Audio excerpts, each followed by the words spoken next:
Assalamu alaikum, dear students. Welcome to the connected class of chemistry. I am your online chemistry teacher. आज का जो chapter होगा chapter number 5, उसके कुछ topics आपके सामने बोर्ड पे मौजूद हैं। जैसा कि फर्स्ट में हम केमिकल बॉन्ड को डिस्कस करेंगे। कल के लेक्चर में भी हमने केमिकल बॉन्ड को डिस्कस किया था, उसकी डेफिनीशन और एक्सप्लेनेशन। उसके बाद इलेक्ट्रोपॉजिटिव और इलेक्ट्रोनेगेटिव एलिमेंट्स कौन से होते हैं, और लास्ट पे हमने डिस्कस करना है टाइप्स ऑफ बॉन्ड्स, और उसकी पहली टाइप्स को हमने थोड़ा सा एक्सप्लेन करना है जो कि आयनिक बॉन्ड होगा। सबसे पहले हम जाएंगे केमिकल बॉन्ड की तरफ। तो केमिकल बॉन्ड को हम कैसे डिफ़ाइन करते हैं, केमिकल बॉन्ड क्या है, ये कल भी हमने इसकी डेफिनेशन लिखी थी। केमिकल बॉन्ड, ठीक है, आप बच्चों को अगर आती है तो इसको आप राइट डाउन करें, ठीक है। ये क्या होती है, force of attraction. Force of attraction क्या करती है, that binds, that holds two atom together, that binds two atoms together. इसको हम क्या कहेंगे, टुगेदर। ये फोर्स क्या कहलाएगी, the force is called chemical bond.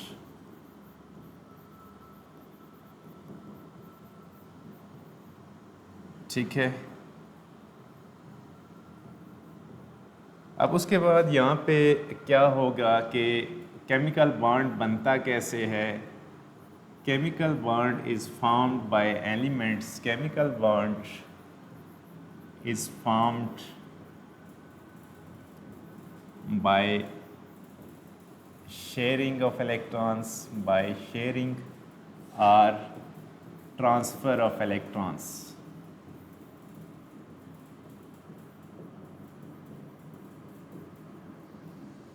ठीक है, ऐसा बॉन्ड जो कि शेयरिंग ऑफ इलेक्ट्रॉन से बनता है उसको हम क्या नाम देंगे, कोवेलेंट बॉन्ड।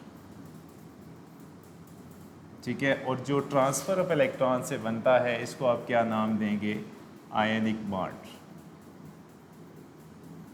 ठीक है।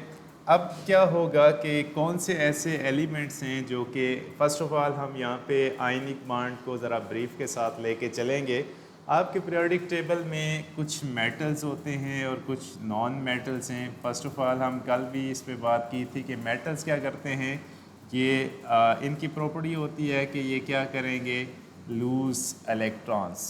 ठीक है, और ये क्या डेवलप करते हैं, ये जब कैटाइन इलेक्ट्रॉन को लूज़ करेंगे तो ये क्या बनाएंगे, कैटाइन फॉर्मेशन में इन्वॉल्व होते हैं। ये क्या करते हैं, कैटाइन डेवलप करते हैं। और जो नॉन मेटल्स हैं, नॉन मेटल्स क्या करेंगी, non metals gain electrons, gain electrons, और ये क्या डेवलप करते हैं, एनाइन फॉर्मेशन। एनाइन फॉर्मेशन के अंदर ये इन्वॉल्व होते हैं नॉन मेटल्स। ठीक है। अब यहाँ पे मैंने दो चीज़ें बल्कि तीन चीज़ें आपके सामने लिखी हैं। एक तो डेफिनीशन हो गई, और उसके बाद बॉन्ड फॉर्मेशन कैसे होगी। ठीक है, उसके बाद जो मेटल और नॉन मेटल्स हैं वो उनकी प्रॉपर्टी क्या होती है, मेटल और नॉन मेटल्स। ठीक है। अब अगर कोई एलिमेंट, जैसे हमने कल डिस्कस किया था नोबल गैस इलेक्ट्रॉनिक कन्फिग्रेशन को, तो क्या होता है कि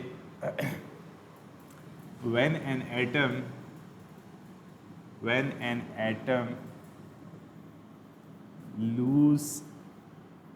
losses or gains, ठीक है, one or more electrons,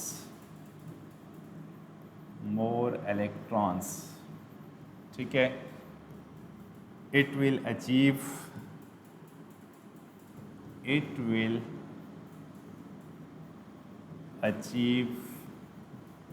nearest noble gas electronic configuration, noble gas electronic configuration।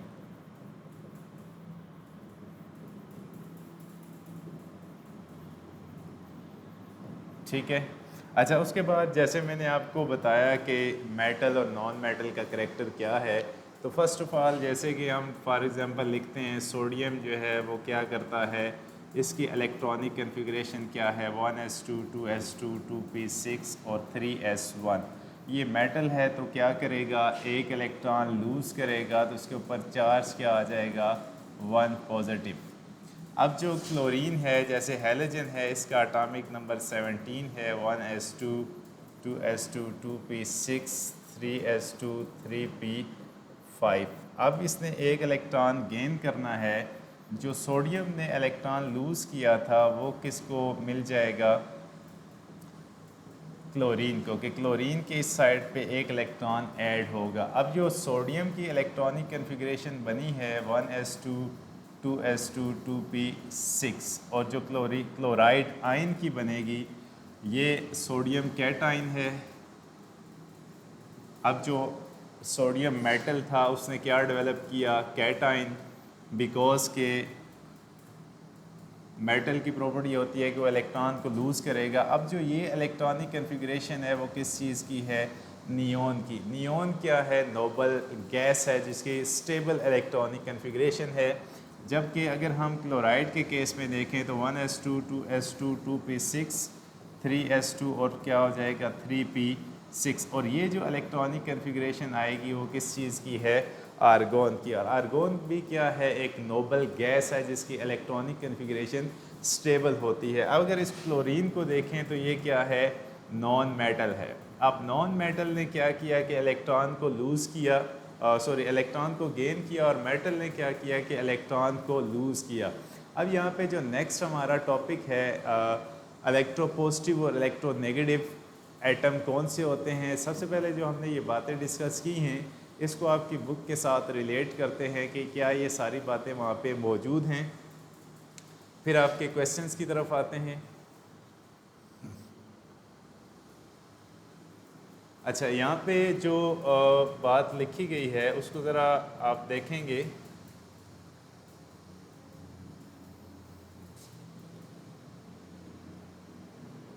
अच्छा, सबसे पहले atom combines to form various type of substances but what hold them together. उसके बाद क्या है कि fundamentally some forces of attraction hold atom together in a substances, these forces are called chemical bonds. अब ये जो डेफिनेशन है वो इन लाइंस के अंदर मौजूद है कि forces of attraction that binds that hold atom together, इसको हम क्या कहते हैं, केमिकल बॉन्ड कहेंगे। उसके बाद क्या है कि basically the forces of attraction that lead chemical bonding between atoms are electrical in nature. Electrical mean के चार्जेस डेवलप होते हैं पॉजिटिव और नेगेटिव, जो कि आयनिक बॉन्ड के केस में होते हैं। जैसे मैंने अभी आपको बताया कि electronic structure of an atom help us to understand how atoms are held together to form substances. Atoms other than the noble gases have a tendency to react with other elements. These elements are reactive but tend to gain stability by losing or gaining electrons. अब यहाँ पे वो सारी बात लिखी गई है कि अब यहाँ से हमारा अगला जो टॉपिक है इलेक्ट्रोपॉजिटिव और इलेक्ट्रोनेगेटिव एलिमेंट्स कौन से होंगे। व्हेन एटम गेन और lose electron they acquire the configuration of next noble gas element. The tendency of metal atom to lose electron is called electropositivity. अब ऐसा करेक्टर जिसमें जो एटम है वो क्या करता है, इलेक्ट्रॉन को लूज़ करेगा, तो वो जो प्रॉपर्टी एटम की होगी उसको हम क्या कहेंगे, इलेक्ट्रोपॉजिटिविटी या इलेक्ट्रोपॉजिटिव करेक्टर। और उसके बाद तमाम मेटल का जो करेक्टर होता है उसको हम क्या कहेंगे, इलेक्ट्रोपॉजिटिव करेक्टर। और उसके बाद जो नॉन मेटल के केस में आप आएंगे तो नॉन मेटल इलेक्ट्रॉन को गेन करता है, तो उस केस में क्या होगा, इलेक्ट्रोनेगेटिव करेक्टर आएगा। लास्ट लाइन के अंदर atom can also acquire the configuration of next noble gas element by sharing electrons. आपने याद रखना है कि जब इलेक्ट्रॉन की शेयरिंग होती है तो क्या होगा, कोवेलेंट बॉन्ड बनता है। और जब इलेक्ट्रॉन्स की ट्रांसफॉर्मेशन होगी, ट्रांसफर मीन के एक एटम इलेक्ट्रॉन लूज़ करेगा, कंप्लीटली अपने शेल से निकालेगा और दूसरे एटम की शेल के अंदर ऐड करेगा तो उस केस में आयनिक बॉन्ड बनेगा। ठीक है, उसके बाद हमारा जो नेक्स्ट टॉपिक है इलेक्ट्रोपॉजिटिव और इलेक्ट्रोनेगेटिव करैक्टर।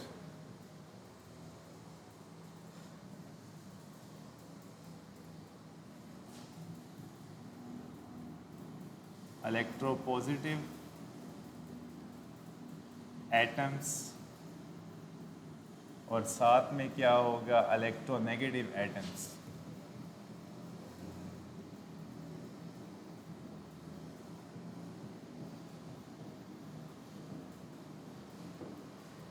अच्छा, सबसे पहले क्या होगा कि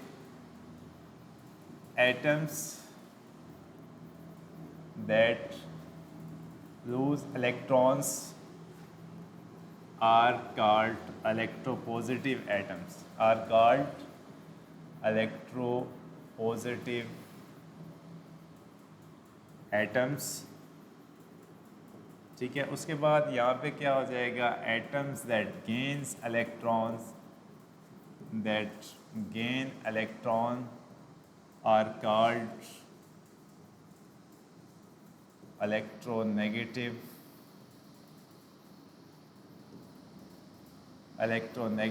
एटम्स। ठीक है, उसके बाद जो दूसरा पॉइंट आप लिखेंगे metals are electropositive in nature, metals are electropositive in nature.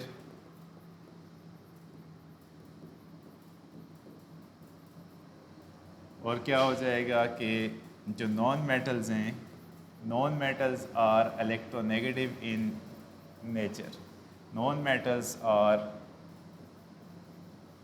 electronegative in nature।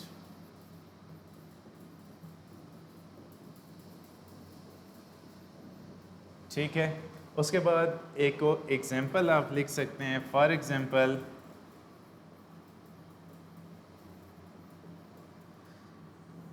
Group 1A, group 2A, इसमें क्या हो सकता है ज़्यादा जो हम डिस्कस करते हैं सोडियम है, पोटाशियम है, उसके बाद लिथियम है, ये सारे के सारे क्या हैं इलेक्ट्रोपॉजिटिव इन नेचर हैं। और ये क्या करते हैं,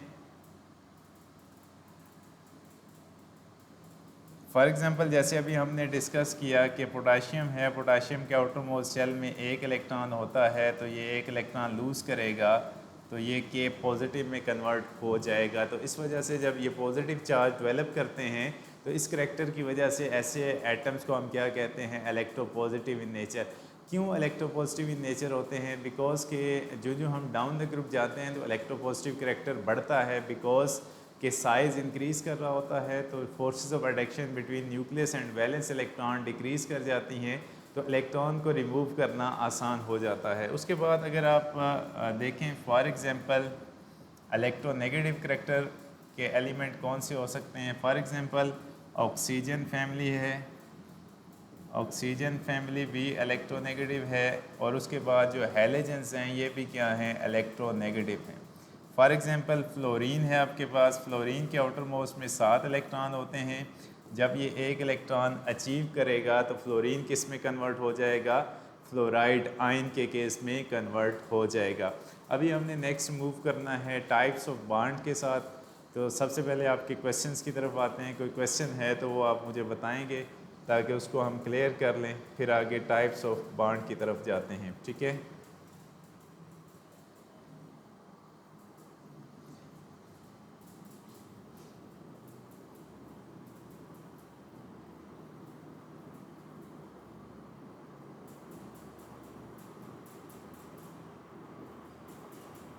अच्छा हैलोजेंस इलेक्ट्रोनेगेटिव कैसे है। इलेक्ट्रोनेगेटिव मीन के वो एटम जो कि इलेक्ट्रॉन को गेन करके अपना ऑक्टेट कंप्लीट करते हैं और वो किस में कन्वर्ट हो जाते हैं, नेगेटिव आइंस के अंदर, एनाइंस के अंदर कन्वर्ट हो जाते हैं। ऐसे एटम जो इनकी प्रॉपर्टी होती है कि वो इलेक्ट्रॉन को गेन करने की पावर रखते हैं।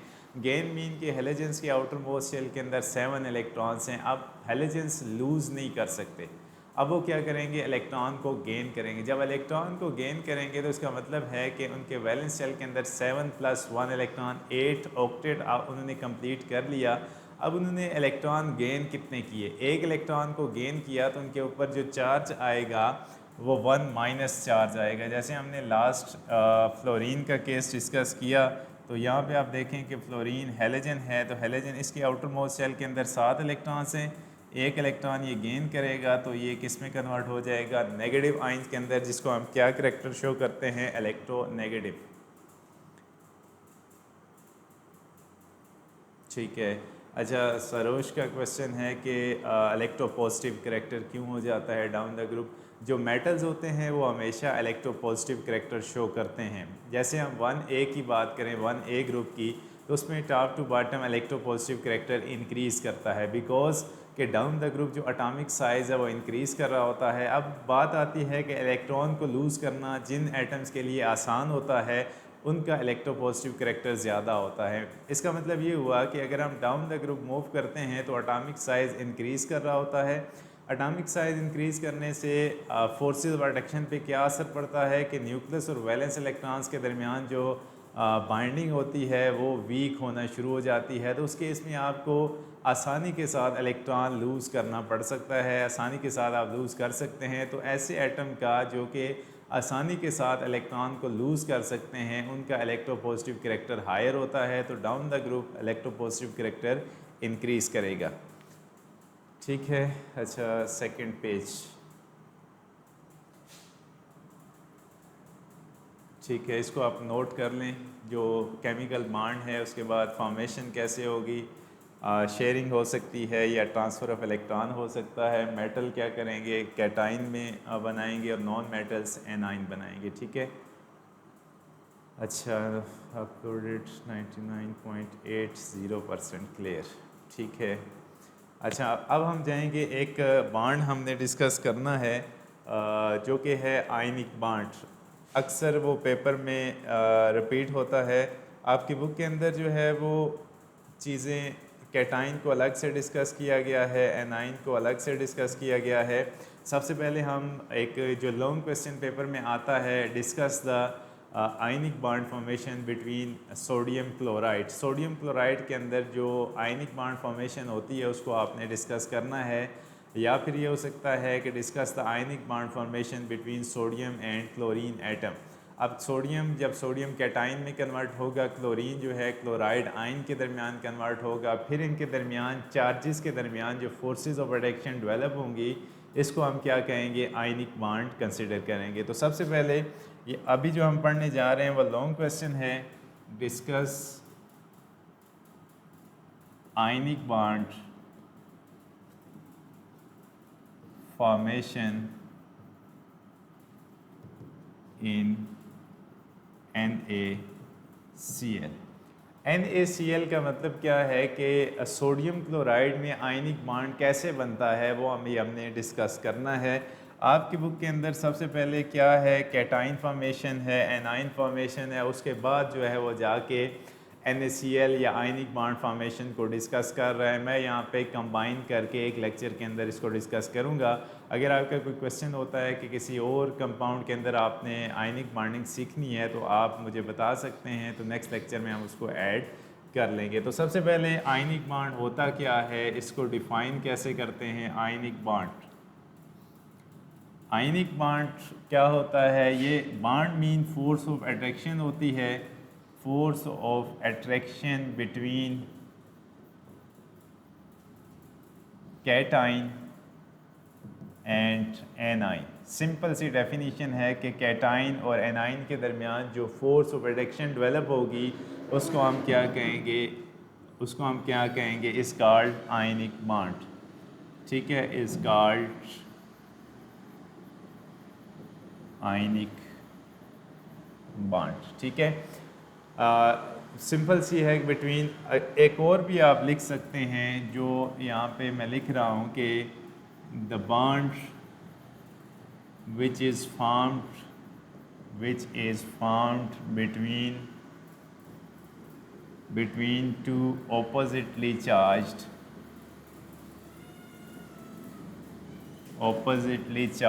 ions।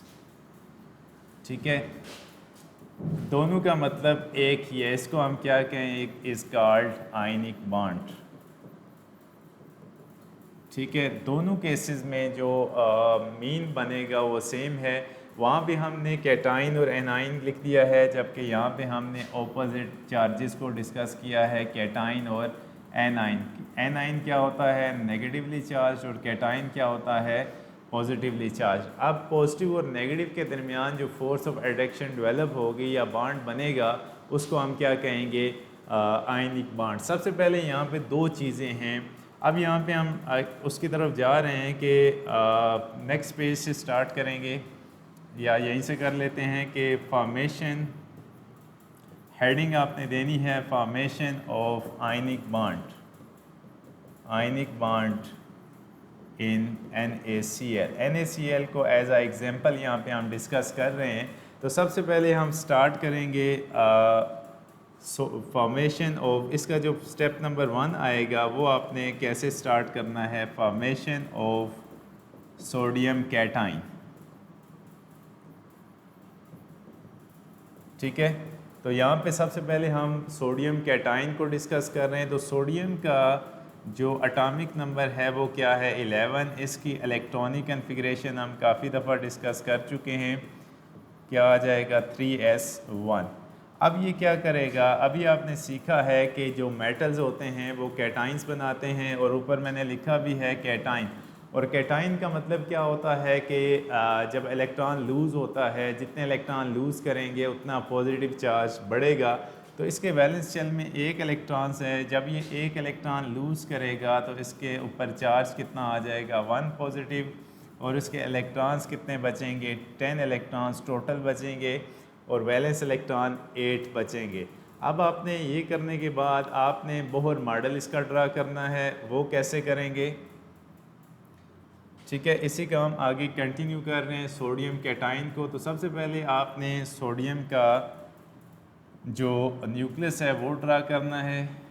ठीक है, उसके बाद इसका शेल नंबर 1 आ गया, शेल नंबर 2 आ गया, उसके बाद इसका क्या आ जाएगा? शेल नंबर 3 आ जाएगा। ठीक है, अब उसके बाद आगे जब इसमें से आप इलेक्ट्रॉन निकालेंगे तो क्या होगा?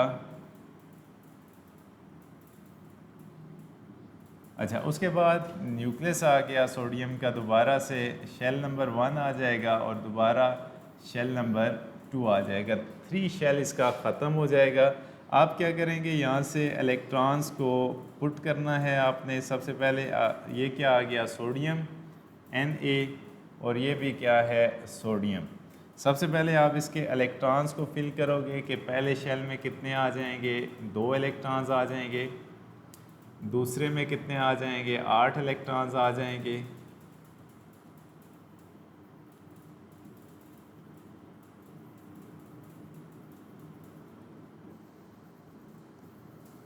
और तीसरे में कितने आ जाएंगे? 1 इलेक्ट्रॉन।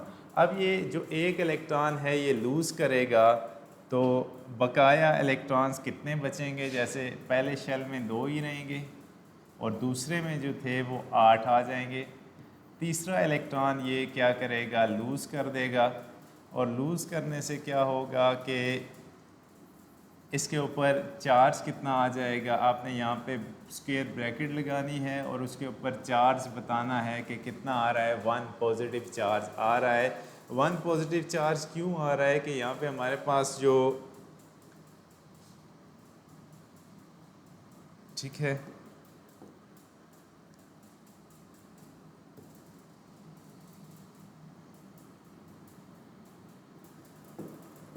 1 पॉजिटिव चार्ज क्यों आएगा? क्योंकि इसने 1 इलेक्ट्रॉन लूज़ किया है। यहाँ तक सब बच्चों को समझ आ गई है?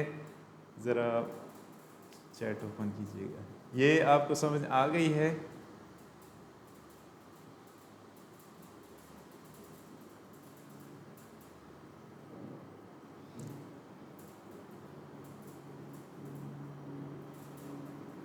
ठीक है, अच्छा, ये अभी हमने जाना है नेक्स्ट की तरफ। अच्छा, मुझे सारे बच्चे बताएं कि इस पे 1 पॉजिटिव चार्ज क्यों आया है? कि हमने सोडियम एटम से जब सोडियम कैटाइन बनाया तो इसके ऊपर 1 पॉजिटिव चार्ज लॉस्ट 1 इलेक्ट्रॉन। ठीक है, 1 पॉजिटिव, ठीक हो गया। ठीक है, अच्छा, अब जो है हम जाएंगे नेक्स्ट की तरफ, जो कि क्लोराइड आयन फॉर्मेशन है। नेक्स्ट हमारा है यस, ठीक है। अब नेक्स्ट जो है हमारा पार्ट के फॉर्मेशन ऑफ पार्ट नंबर 2 इसी का फॉर्मेशन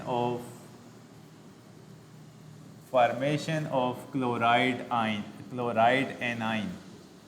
अब एनाइन का मतलब क्या होगा कि आपने यहाँ पे ऐसा आयन डेवलप करना है जिसके ऊपर नेगेटिव चार्ज होगा, और नेगेटिव चार्ज कौन से एटम्स बनाते हैं जो कि इलेक्ट्रोनेगेटिव इन नेचर होते हैं। तो यहाँ पे सबसे पहले हम क्लोरीन को लिखेंगे कि क्लोरीन क्या है 17, इसकी इलेक्ट्रॉनिक कन्फिग्रेशन क्या है 1s2 2s2 2p6 3s2 और क्या हो जाएगा 3p5।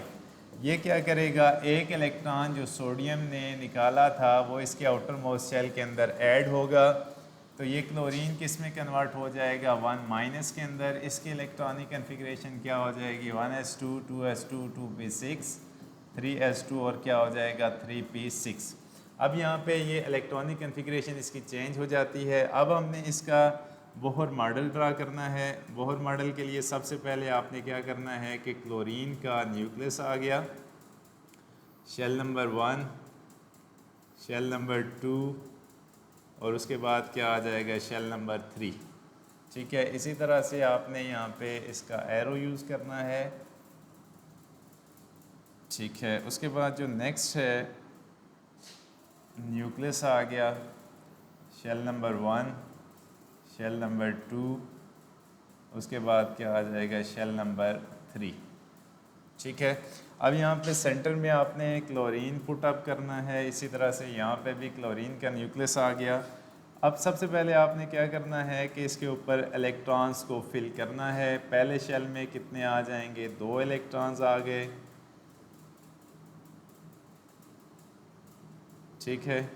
अच्छा, उसके बाद दूसरे शेल के अंदर कितने आ जाएंगे 8 इलेक्ट्रॉन्स,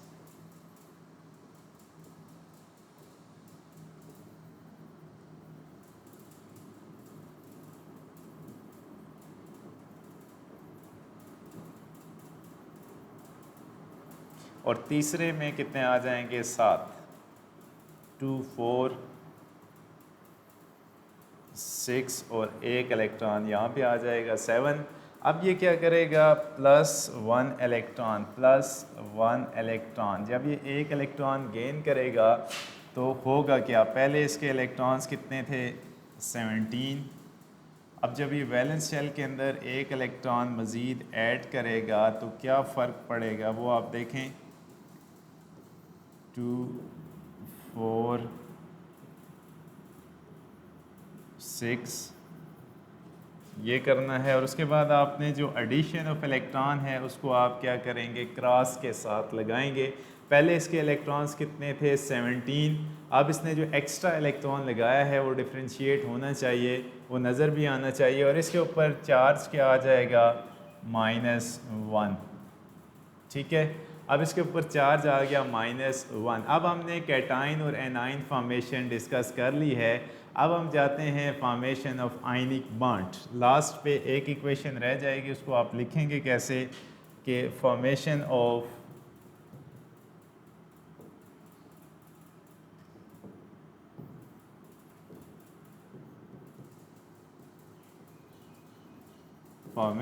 ऑफ आयनिक बॉन्ड।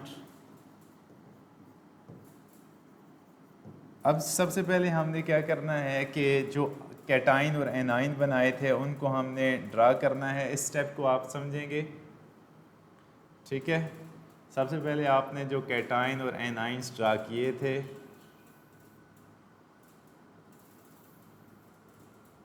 ठीक है, उसके बाद साइड पे यहाँ पे आप प्लस करेंगे, साथ में आपने क्या लिखना है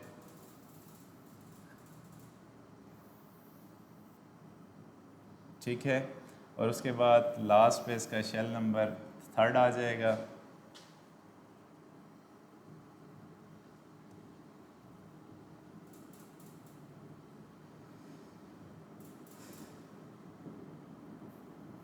ठीक है, अब यहाँ पे हमारे पास ये क्या हो जाएगा सोडियम और ये क्या हो जाएगा क्लोरीन। अब अगर इसको हम आयनिक फॉर्म में लेके जाते हैं तो सबसे पहले यहाँ पे क्या आ जाएगा 2 इलेक्ट्रॉन्स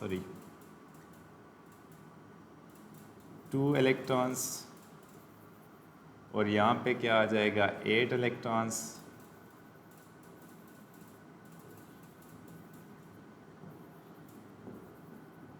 और इसके ऊपर क्या आ जाएगा पॉजिटिव। इसको आपने प्लस करना है, प्लस किसके साथ, नेगेटिव क्लोराइड आयन के साथ, -1 इसके साथ आपने इलेक्ट्रॉन्स की फिलिंग करनी है 2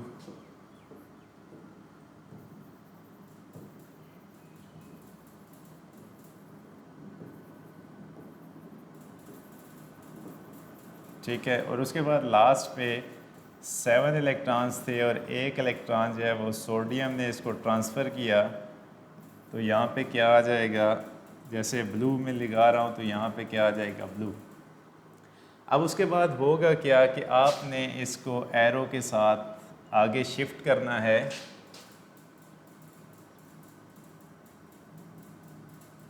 ठीक है। अब एरो के साथ आगे कैसे आप शिफ्ट करेंगे कि आपने दोबारा से सोडियम को ड्रा करना है,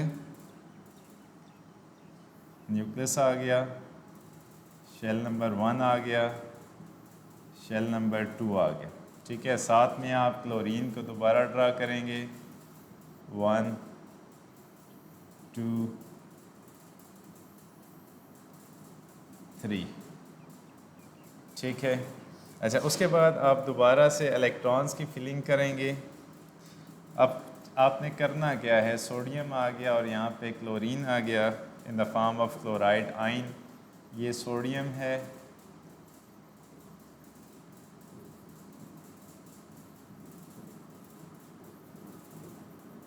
ठीक है।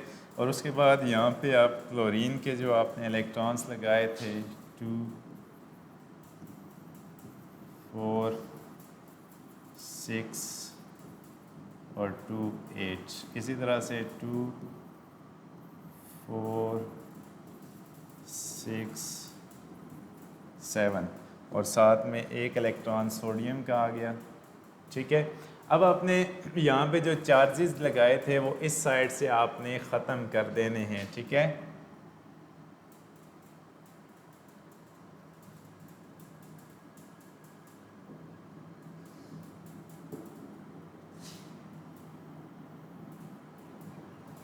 ठीक हो गया। अब ये कैसे हमने लिखा कि सबसे पहले हमारे पास जो सोडियम था, सोडियम क्या था, पॉजिटिव था, उसके साथ हमने जो क्लोरीन था वो नेगेटिव था, क्लोराइड आयन। इसको जब हमने बॉन्डिंग इनके दरमियान हुई तो ये किस फॉर्म में आ गए, NaCl। अब यहाँ पे आपने चार्जेस नहीं लिखने हैं इस फॉर्म पे, यहाँ पे चार्जेस लिखने हैं। और ये जो एक यहाँ पे मैंने जो लास्ट पे 1 इलेक्ट्रॉन था वो किसको इसने शेयर कर ट्रांसफ़र कर दिया, क्लोरीन को। तो इन दोनों के दरमियान जो बॉन्डिंग है वो किस बेस पे हुई, आयनिक बॉन्डिंग यहाँ पे शो हो रही होगी, ठीक है। तो हमने स्टार्ट कहाँ से किया था कि आयनिक बॉन्ड को हम स्टार्ट कहाँ से कर रहे थे, आयनिक बॉन्ड सबसे पहले डेफिनेशन है, उसके बाद जो formation of ionic bond in NaCl वो हमने पहले Na का कैटाइन बनाया, उसके बाद जो है उसका बोहर मॉडल डेवलप किया, कैटाइन आ गया। उसके बाद आगे जो हमने चीज़ बनाई वो क्लोरीन का एनाइन है कि कितने इलेक्ट्रॉन्स हैं, कितने इसको चाहिए, नॉन मेटल है तो इलेक्ट्रॉन गेन करेगा। और लास्ट पे हमने जो आयनिक बॉन्ड फॉर्मेशन थी बिटवीन सोडियम कैटाइन और क्लोराइड आयन के दरमियान, तो हमने वो NaCl के दरमियान आयनिक बॉन्ड को डिस्कस किया। अभी आपका कोई क्वेश्चन है तो वो मुझे आप बताएं जल्दी से ताकि हम उसको देख सकें, ठीक है। कोई क्वेश्चन है तो मुझे बताइएगा।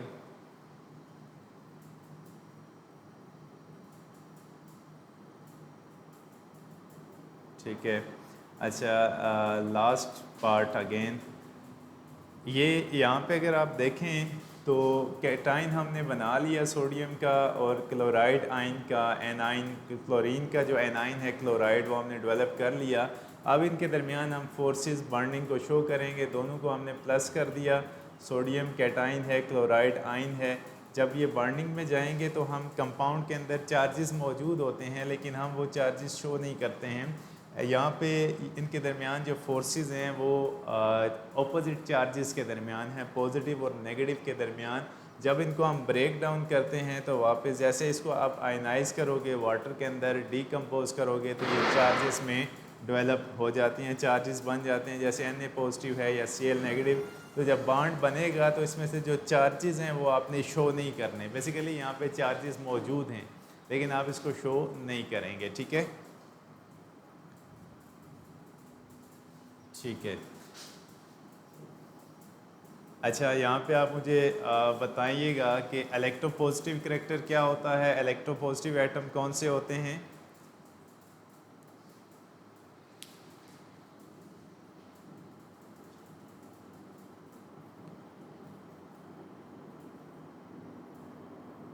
इलेक्ट्रोपॉजिटिव एटम कौन से होते हैं?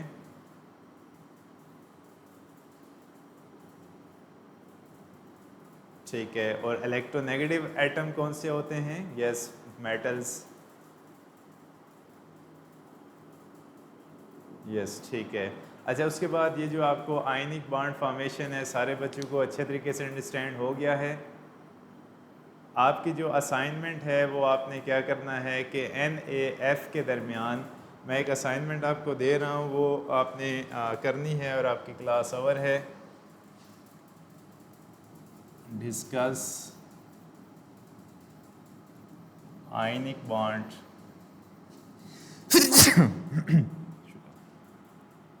इन NaF, sodium fluoride. Sodium fluoride के दरमियान अंदर जो आयनिक बॉन्ड है NaF और Na और F के दरमियान, वो आपने डिस्कस करना है। सोडियम वही है लेकिन जस्ट आपने चेंज किसको करना है, फ्लोरीन को, और इसका फ्लोराइड आयन डेवलप होगा। ये आपकी असाइनमेंट है। और जितने आपकी बुक के ऊपर क्वेश्चंस हैं, जैसे ये जो पार्ट है हमने कहाँ से डिस्कस किया था, सबसे पहले जो यहाँ पे है discuss Na positive formation and Mg2 positive. आपकी ये असाइनमेंट है कि Mg2 पॉजिटिव को आपने खुद करना है। अभी मैंने Na पॉजिटिव आपके साथ डिस्कस किया कि ये Na पॉजिटिव कैसे बना, और उसके बाद जो है नीचे आए तो Mg2 पॉजिटिव आपने खुद करना है। और उसके बाद जो है ये असाइनमेंट है आपकी कैटाइन के हवाले से। अगर आपको कोई इशू होता है तो कल के लेक्चर में आप मुझे बताएंगे कि कोई आप कैटाइन अगर आपको अंडरस्टैंड नहीं हुआ तो हम दोबारा उसको रिपीट कर लेंगे। और उसके बाद जो है एनाइन, ऑक्सीजन का और फ्लोरीन का यहाँ पे गिवन है। मैंने जो आपको डिस्कस किया वो क्लोराइड के हवाले से है। और असाइनमेंट में मैंने आपको क्या दिया कि NaF में आप फ्लोराइड आयन डेवलप करेंगे जो आपके बुक के अंदर मौजूद है, और ये सारे एनाइन फॉर्मेशन है वो आपने करनी है। यहाँ पे हमने एक एग्जांपल जो आयनिक बॉन्ड फॉर्मेशन हमने डिस्कस की वो क्या था, Na और Cl के दरमियान। कल हम एक और आयनिक बॉन्ड पे क्लास रखेंगे और आपके क्वेश्चंस और एक डिस्कशन है Mg और F के दरमियान, इसको हम कल के लेक्चर में दोबारा देखेंगे। ठीक है, अभी मैं अब तमाम बच्चों से इजाज़त चाहूँगा। अल्लाह हाफ़िज़। और इस लेसन को आप दोबारा से रिवाइज़ कीजिएगा और जो असाइनमेंट आपको दी गई है उस पर वर्किंग कीजिएगा। अल्लाह हाफ़िज़।